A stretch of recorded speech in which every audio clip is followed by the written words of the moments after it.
We've got more with former CIA station chief and Fox News contributor Dan Hoffman. He joins me. So, Dan, have you had a chance to look over this memo? I did take a quick look at it, and there's a lot of redacted parts. So we'll be looking for, I'm sure tomorrow, some of the commentary about the details for sure. This is very interesting because this is really the first glimpse in writing in any depth that we're having into the Mueller probe. You know, what does your gut tell you the redactions could possibly say? I mean, I probably wouldn't even want to take a stab at that one, but I will just say this, that you know, Michael Flynn was at the heart of everything that the campaign was doing from a national security perspective. He was apparently in contact with the Russian ambassador, talking about sanctions and urging the ambassador to not to go hard on a response to our sanctions. You'll recall we took some pretty tough measures against the Russians in December of 2016. But I'm sure there's quite a bit more than that. And, you know, we may never know much given all those redactions, but it's just part of the special counsel's investigative work. Yeah, it's frustrating because, once again, here are a series of documents that are going to have to make their way through the courts thanks to FOIA requests. And I think that this country has shown that we're big enough to read these things and make decisions for ourselves. And the theme tonight is opacity. And let's talk about this a little bit, because the deep state, it appears, is very much alive and well. Dan, I want you to stick around because they are apparently trying to protect a murderer. And the question now, will they get away with it, or will our lawmakers have the cojones to stop them? Earlier today, CIA Director Gina Haspel briefed a select group of high-ranking senators on the killing of Washington Post columnist Jamal Khashoggi. The White House has said repeatedly that there is no smoking gun, but today a number of senators said the evidence clearly implicates the Saudi Arabian crown prince in the killing. Senator Bob Corker said a jury would convict him in a half an hour. Lindsey Graham said you'd have to be willfully blind to think otherwise. And this afternoon, Senator Rand Paul, well, he went one step further, saying Americans are deliberately being kept in the dark. Watch. Well, I think the very definition of the deep state is when congressional leaders, people who are elected by their people, are not allowed to hear the intelligence. You know, I've read in the media that the CIA has concluded with high confidence that Khashoggi's killing, that the Crown Prince was involved. I haven't seen that intelligence. It's not been offered to me. So when the intelligence agencies keep things from the elected officials and continue to act, their power grows and grows unchecked. And so I think there need to be checks and balances on the intelligence community. Amen. So who or what are they protecting? You guessed it. Same as every administration. The Saudi royal family. Why? Oil.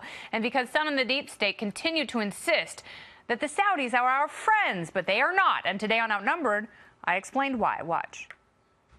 It's a false dichotomy to say that we fracture the relationship, or we are so far up in the Saudis' business that we do what every administration has done, which is kowtow to this regime, which is so inappropriate, given not only what happened with Jamal Khashoggi, but also what happened on 9/11. So beyond the sanctions that have already been done, what should we do? We should not be investing in foreign wars like the one in Yemen that is killing civilians. We should not be exporting weapons of death to regimes like this who don't have our interests. You know who our allies are in the Middle East? Jordan and Israel, not Saudi Arabia. Saudi Arabia exports a form of Islamism that is toxic to the West, and they want to see the death of freedom.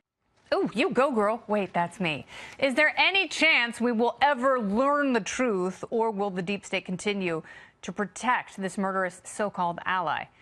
Dan, what are your thoughts on that and what the CIA is withholding from senators?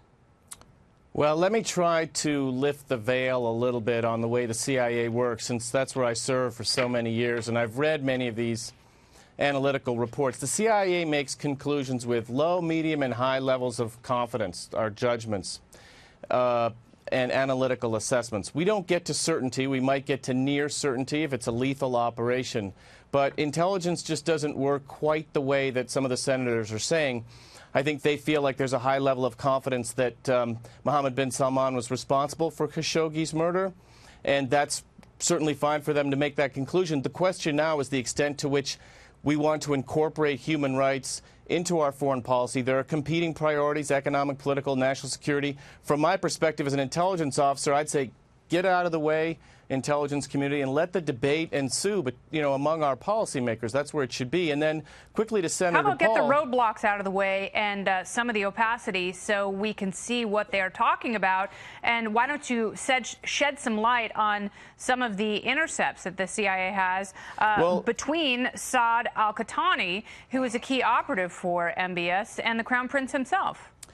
Right, so that we have a system for sharing and briefing CIA intelligence, and I testified on Capitol Hill many, many times with the Senate and House Intelligence Committees. Those are the oversight committees, and the reason why it's secure and limited in scope is to protect our sources and methods. And if we don't protect our sources and methods, then we won't be able to collect that intelligence on which our national security relies.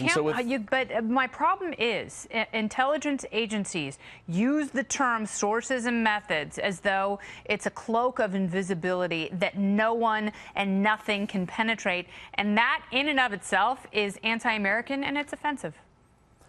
Well, I guess I'd respectfully disagree with you, and I would say there is a tension that we have, and then following the Church Committee hearings in the 1970s, we established oversight specifically to get to the issue that you're raising.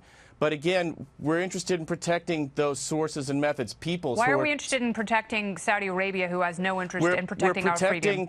We're protecting individuals who are spying on our behalf, as well as technical collection methods. I don't have a problem spying on Mohammed bin Salman when he's calling for the death of a journalist, which is no small thing. And the people who are minimizing human rights abuses and murdering journalists who have an axe to grind with this regime, that is offensive to me as well, because we are America. We're better than that, and we can stand up for that. And that is why the freedom of the press is enshrined in the First Amendment, not the Fifth and not the Ninth, but the very first.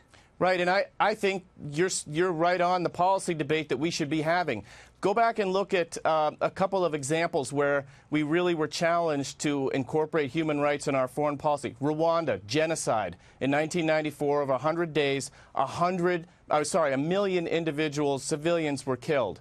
We didn't do anything about that. So after 9/11, we allied with Pakistan in fighting terrorism. Pakistan was being ruled under martial law.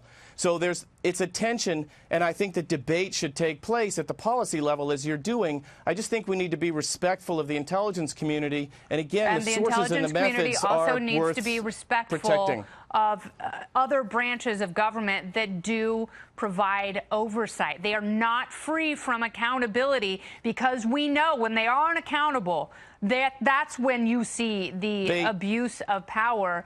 There has to be accountability, and there have to be answers here. And I share the frustration of Senators Graham and Paul and Corker and some of the others, because we do deserve answers. Dan, I have to move on, but I want to thank you very much.